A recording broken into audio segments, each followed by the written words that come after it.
Good morning students. हर घर पाठशाला में आप सभी का अभिनंदन। मैं Nirmal Thakur, lecturer of political science, government senior secondary school हिड़ब। हमारा आज का टॉपिक है क्षेत्रीय दलों की बढ़ती भूमिका एवं गठबंधन की राजनीति। क्षेत्रीय राजनीतिक दलों के विकास और उनके बढ़ते प्रभाव ने समूची भारतीय राजनीति पर महत्वपूर्ण प्रभाव डाले हैं। राष्ट्रीय राजनीति के अतिरिक्त भारत की दलीय प्रणाली भी क्षेत्रीय राजनीतिक दलों की उभरती भूमिका से काफी अधिक प्रभावित हुई है।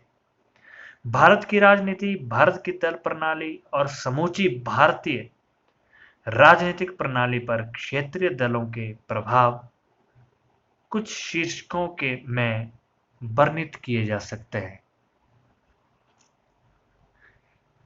एक दल के राजनीतिक एकाधिकार का अंत। विदेशी परतंत्रता से भारत को स्वतंत्र करवाने में भारतीय राष्ट्रीय कांग्रेस ने काफी महत्वपूर्ण भूमिका निभाई थी। स्वतंत्रता प्राप्ति के पश्चात भी भारत के शासन की बागडोर इस दल ने ही संभाली थी। 1967 तक भारतीय राजनीति में एक दल का राजनीतिक एकाधिकार बना रहा था।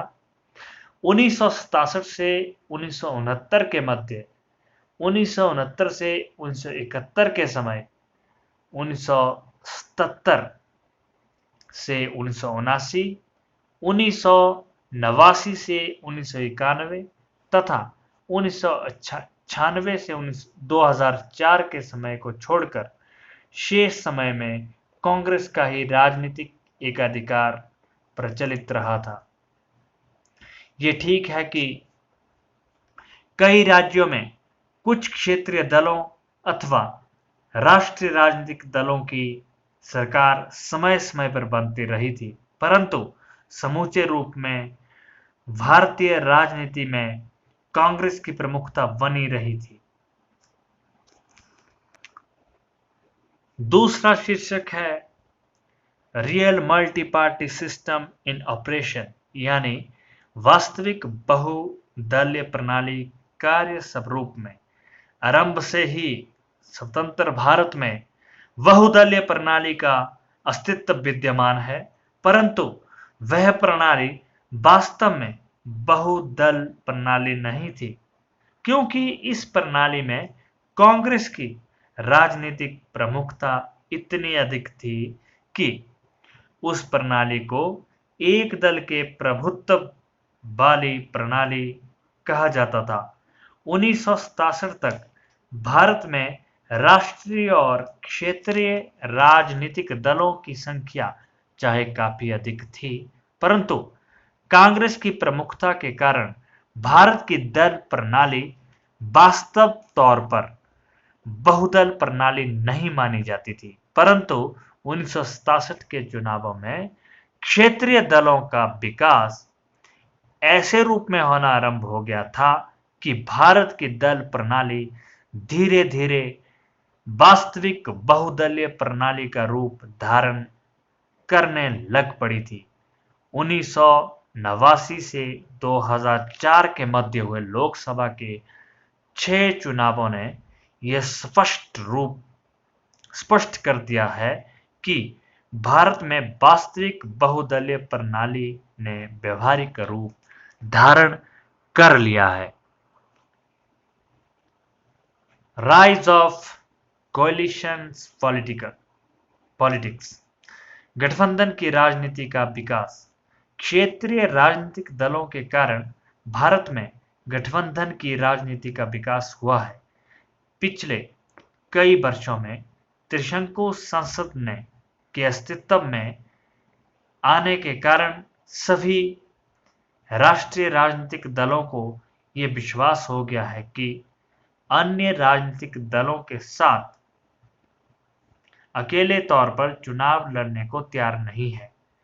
भारतीय जनता पार्टी, भारतीय राष्ट्रीय कांग्रेस और भारत के दोनों साम्यवादी दल प्रमुख राष्ट्रीय राजनीतिक दल है।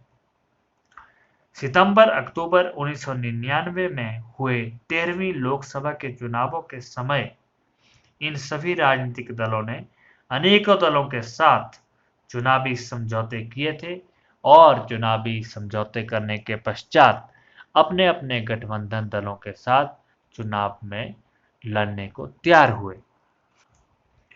अगला कारण है advent of coalitional governments at the centre. केंद्र में साझा सरकारों का आगमन। क्षेत्रीय राजनीतिक दलों की बढ़ती महत्ता के फलस्वरूप ही केंद्र में साझा सरकारों का आगमन हुआ है। ऐसी साझा सरकारों में क्षेत्रीय दल भी शामिल हुए हैं। साझा सरकारों के निर्माण का मुख्य कारण ही यह है कि अनेकों ही क्षेत्रीय दलों के प्रतिनिधि लोकसभा के सदस्य चुने जाते हैं। लोकसभा के स्थान अनेकों राजनीतिक दलों में विभाजित होने के कारण किसी भी राजनीतिक दल को लोकसभा में स्पष्ट बहुमत प्राप्त नहीं होता है।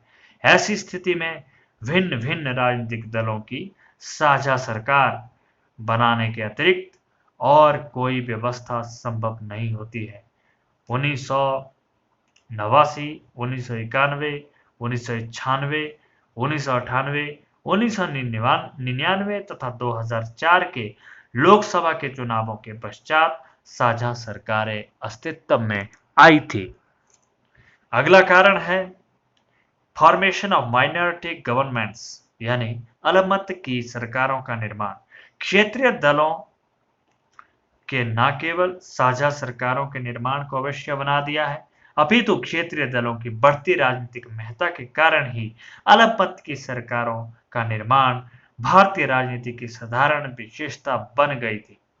अल्पमत की सरकारों से अभिप्राय ऐसी सरकार से है जिसे लोकसभा में बहुमत का समर्थन प्राप्त नहीं होता है और ऐसी सरकार कुछ अन्य राजनीतिक दलों के बाहरी समर्थन पर निर्भर करती है। 1989, 1991, 1996, 1998, 1999 और 2004 के चुनावों के पश्चात अल्पमत की ही सरकारें बनी थी। ऐसी सरकारें जहां राजनीतिक अस्थिरता और अवसरवादी राजनीति को प्रेरित करती हैं, वहीं ये सरकारें शासन प्रणाली के स्थापित सिद्धांतों की भी उल्लंघना करती है। इसका अगला कारण है weak position of central government यानी केंद्र सरकार की कमजोर स्थिति। अल्पमत की सरकार में भिन्न भिन्न विचारधाराओं वाले कई राजनीतिक दल शामिल होते हैं। ऐसी सरकार कई अन्य राजनीतिक दलों के बाहरी समर्थन पर भी निर्भर करती है। ऐसी सरकार में राजनीति एकरूपता की भी कमी होती है क्योंकि अलग अलग राजनीतिक दल उसमें विद्यमान होते हैं। ऐसी स्थिति में केंद्र सरकार बहुमत निर्णय लेने के लिए कम ही स्वतंत्र होती है।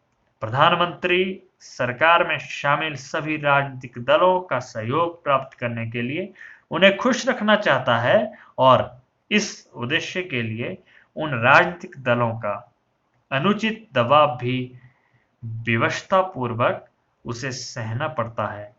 केंद्र सरकार में भिन्न भिन्न क्षेत्रीय राजनीतिक दलों की सहभागिता के कारण केंद्र सरकार की स्थिति काफी कमजोर होती है और सरकार के लिए दीर्घकालीन नीतियों का निर्माण करना एक कठिन समस्या होती है। अगला कारण है इंक्रीजिंग इन्फ्लुएंस ऑफ रीजनलिज्म यानी क्षेत्रवाद का बढ़ता प्रभाव। क्षेत्रीय राजनीतिक दलों ने क्षेत्रवाद की राजनीति को काफी अधिक प्रेरित किया है। क्षेत्रीय राजनीतिक दलों का प्रभाव कुछ क्षेत्र विशेष तक ही सीमित होता है। इन राज्यों में क्षेत्रीय दलों का मुख्य आधार ही किसी विशेष क्षेत्र के हितों की सुरक्षा और विकास को विश्वसनीय बनाना है। क्षेत्रीय राजनीतिक दलों की सरकारों का निर्माण होता है उन राज्यों में ही वे दल अधिक सक्रिय होते हैं और उन राज्यों के लोगों के हितों के विकास के लिए अधिक वचनबद्ध होते हैं। क्षेत्रीय दलों के ऐसे दृष्टिकोण ने क्षेत्रवाद की राजनीति को अधिक प्रेरित किया है और ऐसी राजनीति लोगों में राष्ट्रवादी भावना के पतन का महत्वपूर्ण कारण बनती है।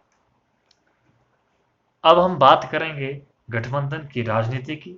गठबंधन की राजनीति में हम बात करेंगे गठबंधन की सरकारों की। संसदीय शासन प्रणाली इस सिद्धांत पर आधारित है कि संसद के प्रतिनिधि सदन में जिस राजनीतिक दल को बहुमत प्राप्त होता है वह दल ही सरकार का निर्माण करता है। परंतु गठबंधन की सरकारों की प्रथा ने संसदीय प्रणाली के इस सिद्धांत को काफी हद तक महत्वहीन बना दिया है। भिन्न भिन्न राजनीतिक दल राजनीतिक शक्ति प्राप्त करने की इच्छा के अधीन अवसरवादी गठबंधन करते हैं।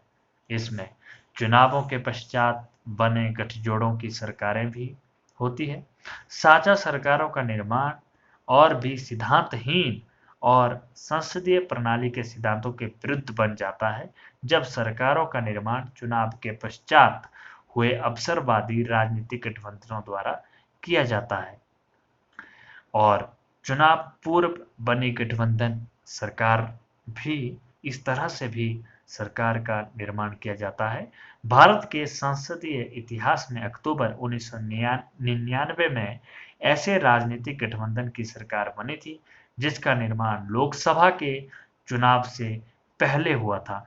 फरवरी-मार्च 1998 में 12वीं लोकसभा के चुनाव हुए थे। उन चुनावों के पश्चात भारतीय जनता पार्टी के नेता श्री अटल बिहारी वाजपेयी के नेतृत्व में लगभग 16 राजनीतिक दलों की साझा सरकार को लगभग 13 महीनों के पश्चात 17 अप्रैल 1999 को त्याग पत्र देना पड़ा था। प्रिय विद्यार्थियों, आज हमने क्षेत्रीय दलों की बढ़ती भूमिका, उनके प्रभाव और गठबंधन की राजनीति को विस्तार पूर्वक समझने की कोशिश की। उम्मीद करता हूं कि आपको इस वीडियो लेक्चर के माध्यम से विषय वस्तु को समझने में सहायता प्राप्त हुई और आप इस वीडियो लेक्चर को ध्यानपूर्वक समझेंगे और विषय वस्तु को पढ़ने की, समझने की कोशिश करेंगे और अगले वीडियो लेक्चर में फिर मिलेंगे। तब तक के लिए धन्यवाद। जय हिंद, जय हिमाचल।